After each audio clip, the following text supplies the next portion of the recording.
Welcome back to the Real Estate Guide to Success video series. I'm Vance Poindexter. I'm here with Ronnie Adams. All right. And today we're going to be talking about people who try and sabotage your business. Yeah. It happens all the time. You have some success, or people try and pull you down. What do? Do you give up? Do you fight through it? What techniques did Ronnie use when people try to derail him from his success? We're going to delve into that today. So, let's start from the beginning. When you first started, I'm sure there were people saying, what do you know about real estate investing? How can you do it? You know, what makes you special? Why do you think you're going to make money? Are we talking about besides my mama? I'm talking about everybody. Oh, okay. Including your mama, too. Your mama said you got a good job. Exactly. You got a good teaching job, son. Exactly. I paid for you to go to college. Exactly. I mean, here's the thing, is that you do have people who, because it's a dream. In the beginning, it's a dream. You know, I mean, it's a dream for what people think that it is. It's even a dream to you. You haven't done it, you know. So this is something that you know, it's a goal. It's not real yet, you know. Why do you think you could do it? You know, because I seen someone else who I really didn't think that he was all that bright. You know, to tell the truth. I was like, he did it, I can do it. You know, to tell the truth. But I mean, even, and it's funny because my mother, who I love her dearly, but she was like, come on, you done came up with a lot of cockamamie stuff, you know, because real estate was not the first thing that I said I was going to try, you know. So my dad laughed at me, you know, boy, stop it. You know what I mean? You better keep going to school or whatever, blah, blah, blah. But, and it's funny because years later I said, Mom, so you work for me now. I said, what about it? You remember when you used to say that? Yeah, I know, but I'll still stamp your name to get my paycheck. That's you know what I mean? So, but there are folks out there that, and you know, outside of your immediate family, that will say, hey, I know people do this, but it's not for you. Yeah, it's not for you. And why do they say that? Because they know it's not for them. You know, it's not as much as hating on you. It's really like the crabs in the bucket. You know what I mean? I don't feel I can do it. So that's what separates you from other people. Everyone doesn't own their own business. Right. You know, most of the population work for somebody. Sure. You know, there's only but here's what you have to remember. We all started off together. We all started off working for somebody, you know. But at some point, your eyes opened and said, I want to be the one that's going to employ other people. You know, that doesn't happen to everybody. It doesn't. You know. So once your eyes open, and remember, you're sitting next to somebody who says, my eyes didn't open, so why should yours? So you have to realize that the people that you are in contact with, you started at the same level they did. Once you start moving ahead, they're seeing where you two were. So it's not even upsetting or out of the ordinary for them to think that way. So, but you have to press on and say, okay, you know, I'm going to keep going regardless of what my peers say. Right. You know what I mean? So let's say, you know, you're able to get through the first wave of doubters and people trying to sabotage your success. Get through that. You have, you know, some properties that you bought. Now you have some success. Yeah. So you've done it. So you've done it. You've proved to yourself to some extent that this is real. Yeah. Here comes another group of people saying, well, you know, okay, so you did a little bit, but you know, what makes you think you can sustain it? Why do you think you can do it? You know what? You know, you're going to. At some point, you still have to say, I don't care what no one says. You know what I mean? I tell my kids, I'm like, look, understand something.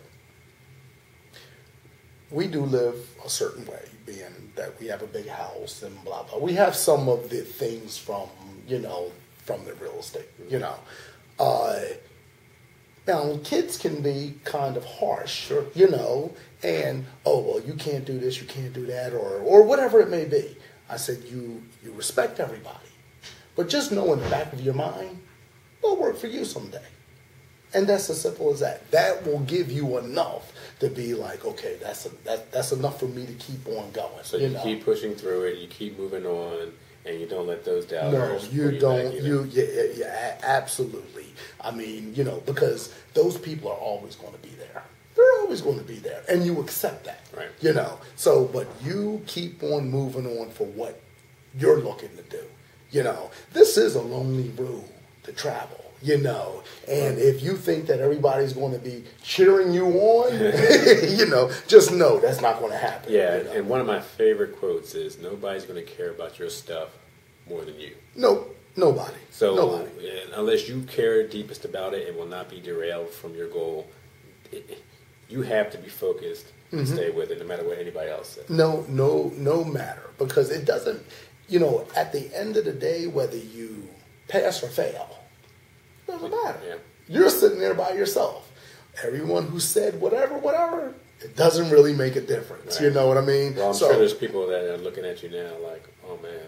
Well, my partner, who I first had. And, and it's funny because we still talk. We're still good friends.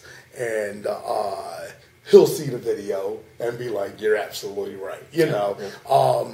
But I remember sitting in the car with him after I guess we were going for about a year. We didn't make a dime. Not a dime. Wow. And we had 4 properties, and a tenant called us in the middle of the night, but the office was at his house. So he answered the phone at 11 o'clock at night, and they said the heat broke. And of course, we weren't making money. We're 9 months in. He's pissed, So, and we happen to have to go to Camden.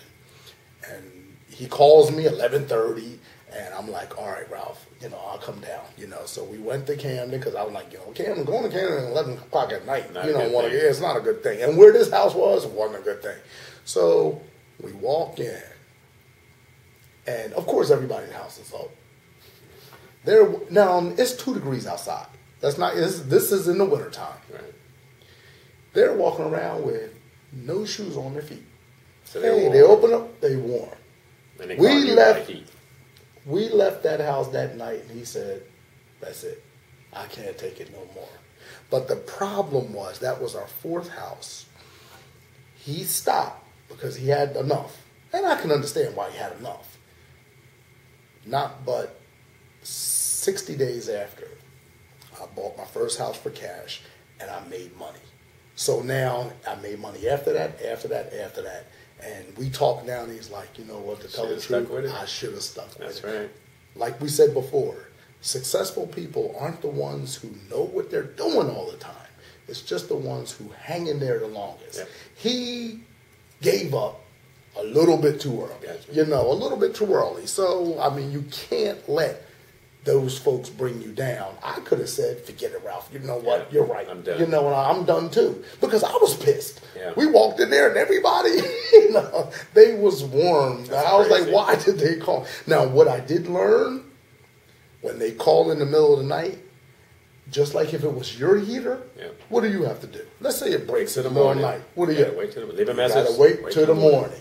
So I started being like, guess what? Whatever, I don't care what happens. Even if it burns down, it's going to be burnt down in the morning. Yeah. So, once I learned that, then it made it easier for me to be able to keep on going. All right, so let's fast forward. The recession hits. You're rolling, you're living high, things are great. Living high. Recession hits. Yeah, it did hit. The real estate. No, wait a minute. It hit. Yeah, it hit bad. It hit bad. The real estate business in general tanks. Here those people again. Oh, now what you going to do? Mm-hmm. Oh, you going back and teach now? Yep. You going back and teach? Do? Yeah, exactly. You ain't got no more money, So but how did you deal with it? You how know did you what? make it through? Why did you keep going? The thing is that you always set your business up for the hard times. We never thought that this would have happened, right. But you're looking for the hard times, being that, okay, I can always rent. My rent won't change, so I know I'm going to make a certain amount of money on the rent. Right. So as long as I can continue renting properties, then I can continue, I can continue to go. even if I got to call mortgage companies and say I need a refi, I need to modify a loan, I need to do something. You are always looking. I always say which I've said before, hope for the best, but plan for the worst. Right. You know, now and again, I never thought that this worst would happen. Yeah. You know, me and my friend Al, who got me into business, we used to talk when this stuff hit. Well, before it hit. And he used to say, Ronnie, they will never let real estate go. Yeah. It's the basis of our economy. There's no way they would let this go, so we're going to be able to keep on riding the wave. Don't worry about it. And it was like overnight. You know, I'm going to settlements, and I'm seeing people like, you know, this title company I used. It was real nice. It was a real nice title company. And they had glass walls. You know, you could see in as people settling, you know. So, and I'm looking and people crying. I'm like, why are they, you know, I'm going to my settlement. I'm like, why are they crying, you know? So, of course, the settlement agent's like, oh, that mortgage company went out of business last night. Their money is not there. Man. I was like, ooh, you know, that's when I started knowing that this is real, you know. But I already had 40 properties at the time. Right. That person had one, you know, that they couldn't get, you know. Of course, I had some mortgage companies that were calling me saying, if you don't go to settlement this month, we're out of business at the end of the month. Now, the only reason they said that was because it happened to be a friend of mine. And he was like, look, I don't have no job next month. So you better do this right now. So it was, you know, we always talk about planning. We talk about the relationships that you have with your lenders, with your contractors, you know, with your realtors. We talk about these things, and sometimes people will look at them and say, that's not that important.